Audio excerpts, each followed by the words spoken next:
Well, today is Wednesday, March 4th, 2026, and came across a couple different things today, and I couldn't decide which one to read and comment on, but so I'm going to kind of combine both of them today. And one of them is from the Center for Action and Contemplation from Richard Rohr's organization, their daily meditation, written by Shane Claiborne today. And the other is from the Unitarian Universalist Church, Braver Wiser, their periodic meditation. I don't think it's daily. I thought it was monthly, but then I've gotten a couple, so I'm not sure how often it comes up. Um, but anyway, both of them are kind of on the same theme, so I'll be referencing both of them. But I will read the one from the Center for Action and Contemplation. And again, um, the Center for Action and Contemplation is Richard Rohr's creation. He initiated it, and he is a Roman Catholic priest. That again, I'm surprised that he hasn't been excommunicated at some point. But uh,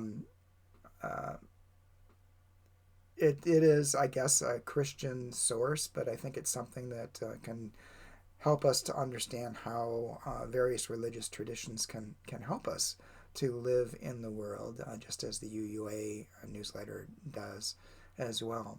So I'll be reading the meditation for today called Choosing Grace, Not Violence, and it's written by Shane Claiborne.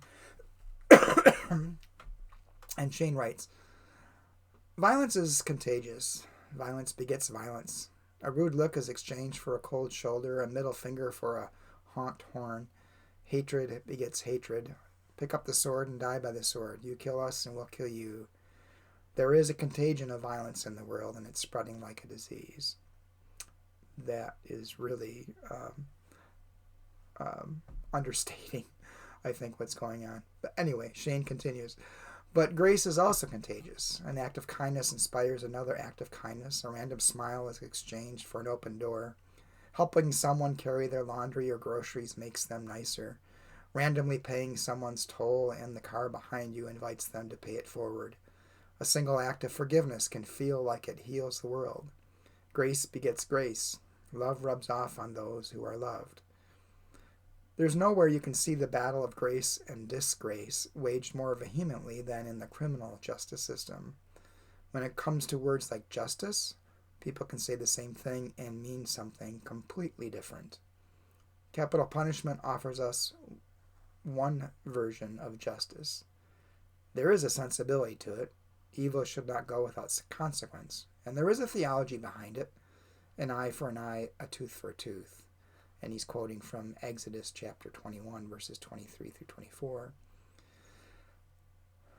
Shane goes on, yet grace offers us another version of justice. Grace makes room for redemption. Grace offers us a vision for justice that is restorative and dedicated to healing the wounds of injustice. But the grace thing is hard work.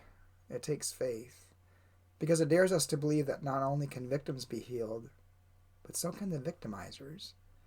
It is not always easy to believe that love is more powerful than hatred, life more powerful than death, and that people can be better than the worst thing they've done. These two versions of justice compete for our allegiance. One leads to death, the other can lead to life, and to healing and redemption and other beautiful things. And then Shane goes on, mercy is a natural outflowing of grace.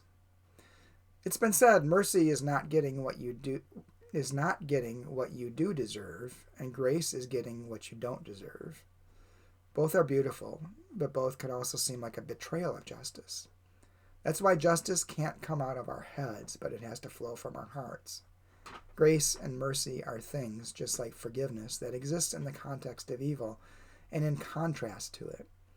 When all is well, grace and mercy are hard to notice. But when things are rough, they are hard to ignore. They shine brightly. Just as light shines in the darkness, grace is radiant next to evil. Um, I mean, a lot went through my mind as I was reading it, and I love the idea he mentions about it being said mercy is not getting what you deserve, and grace is getting what you don't deserve.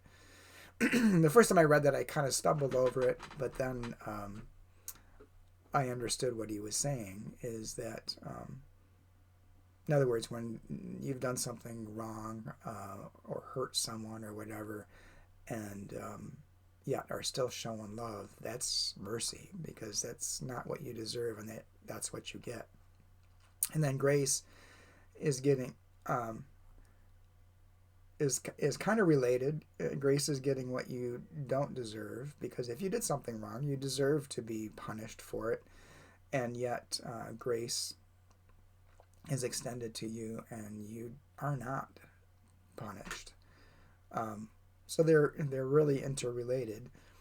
The other thing that struck me was when I was reading the meditation from the Braver and Wiser Courage and Compassion for Life, which is the meditation email that goes out from the Unitarian Universalists.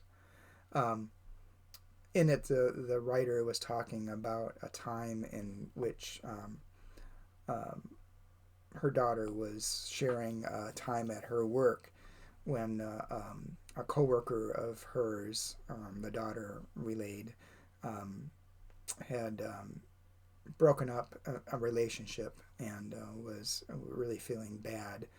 And all day long, she and her coworkers, the daughter and her coworkers, would say to the person, I am an independent woman, and just encouraging her constantly throughout the day and being present for her, understanding her pain that she was going through, but letting her know that she wasn't alone. And the woman writing the meditation, kind of thought it was a wonderful story, and then her daughter said, "Well, you were the one who said that to me," and she couldn't even remember what had happened. But her daughter then relayed the story of when something happened to her, and her mother said to her, same thing: "Remember to proclaim, I am an independent woman," and that stuck with the daughter. And the thought behind the meditation from the UUA is we never know how our actions are going to impact someone negatively or positively. So we should be careful of what we say and do, and sometimes intentional about what we say and do. Even though it may not make an impact at the moment, we never know how it will impact someone down the road. Such as, she gave an example, and this has happened to me. When you're hungry, and you're maybe tired, and makes you irritable, and you snap at someone who doesn't deserve to be snapped at, and it can be have a domino effect where it impacts that person, and then they are snippy, and so on and so on and so on, and eventually someone has a complete meltdown because we skipped breakfast, or were hangry and didn't realize it. And she also goes on to talk about we don't know how little things, like when we smile at a person who is waiting on us, or helping us in a store or whatever, or commenting on someone randomly you see walking down the street, and you really admire the way they're dressed, or with their hairstyle, or whatever, and you just compliment them, and you never know what impact that simple moment of saying something positive will have a domino effect as well. And then she also just goes on to say that in a way, and I'm reading words from Shane into what Becca Morris is the person who wrote the article for the UUA. What Becca was saying is about grace, and how important it is that we also just give ourselves grace, and recognize that when we've done something that is not positive or improving the world, just recognizing that we did it, and not holding ourselves down because of something that we did, but just simply recognizing it and striving to do better the next time. And that's all we ever can do. But I think the important thing here is just never minimize the impact we may have on someone else's life and in the world, um, or even think that we're having little impact when we don't really know the eventual um, repercussions of our actions or our thoughts. And this also reminded me of one time being really frustrated in seminary and just being overwhelmed with everything that was going on in the world. And I still feel that way sometimes.